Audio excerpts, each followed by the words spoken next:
उत्तर प्रदेश के मुरादाबाद में नगर निगम ने आगामी ईद उल जुहा पर्व को शांतिपूर्ण, स्वच्छ और सौहार्दपूर्ण माहौल में संपन्न कराने के लिए अपनी सभी तैयारियां पूरी कर ली हैं। ईदगाह पर नगर निगम कर्मी मुस्तैदी से अपने काम में लगे हुए हैं। रंग रोगन कर ईदगाह के मैदान को दुल्हन की तरह सजा दिया गया है। नमाजियों के लिए सफ़ेद डाल दी गई है। नगर आयुक्त दिव्यांशु पटेल ने बताया कि मुख्यमंत्री एवं शासन की गाइडलाइंस का पूरी तरह अनुपालन सुनिश्चित किया जा रहा है। पर्व के दौरान किसी भी प्रकार की अव्यवस्था न हो, इसके लिए पूरे नगर निगम क्षेत्र को अलग अलग सेक्टर्स में विभाजित कर विशेष टीमें तैनात की गई हैं।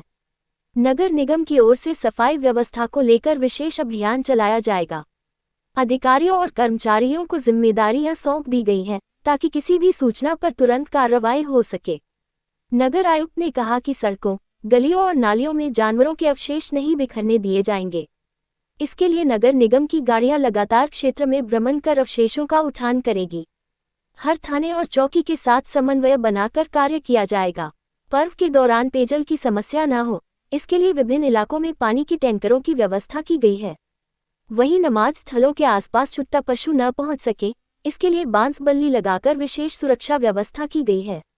सौहार्दपूर्ण वातावरण बनाए रखने के उद्देश्य से स्थानीय स्तर पर पीस कमेटी की बैठकें भी पूरी कर ली गई हैं।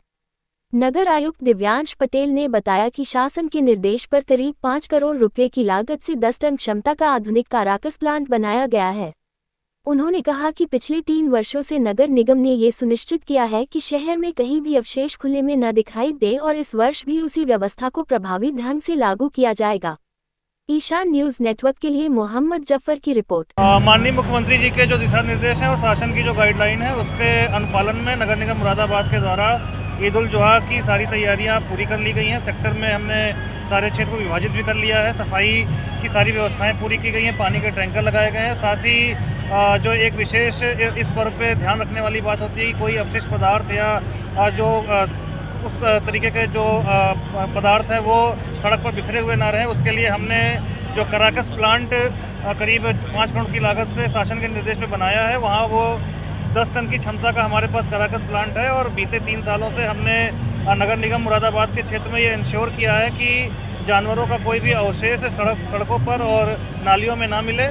इसमें हमें नागरिकों का भी सहयोग मिला है। साथ ही हमारी गाड़ियाँ हर थाने और हर चौकी के साथ समन्वय बनाकर पिछले वर्षों में भी लगातार यहाँ पर उठान करती रही हैं। इस साल भी हमारी पूरी कोशिश रहेगी और इसमें जो पीस कमेटी की बैठकें हैं वो भी की जा चुकी हैं। साथ ही जो नमाज है, नमाज के वक्त कोई भी ऐसा जानवर ना पहुँच पाए, इसके लिए भी हमने जो बांस बल्ली इत्यादि की व्यवस्था होती है वो भी सारे कर दिए हैं। सर, जिस तरीके से एक समस्या आती है कि सर टंकियों में गंदा पानी वगैरह जो ऐसा आ जाता है, सर उसको लेकर के क्या तैयारी है? देखिए, जैसा मैंने बताया कि नगर निगम मुरादाबाद प्रदेश में कुछ ऐसे नगर निगमों में है जहाँ पे काराकस प्लांट हमारा अपना संचालित है और इसी नाते यहाँ पर बहुत ही अच्छी व्यवस्था पिछले 3 सालों से हमने की है। यहाँ पे हमें गड्ढा नहीं खोदना पड़ता है। गड्ढा खोद के दफनाने में जो बदबू आती थी वो नहीं होती है। काराकस प्लांट में वैज्ञानिक पद्धति से हमारे पास 10 टन प्रतिदिन क्षमता का प्लांट है। इस नाते नगर निगम मुरादाबाद क्षेत्र की जो क्षमता है उसमें जो अवशिष्ट पदार्थ निकलता है उसको हम टेक केयर कर लेते हैं। साथ ही हमारी जो टीम है वो पूरी मुस्तैदी से नज़र रखती है। किसी भी प्रकार की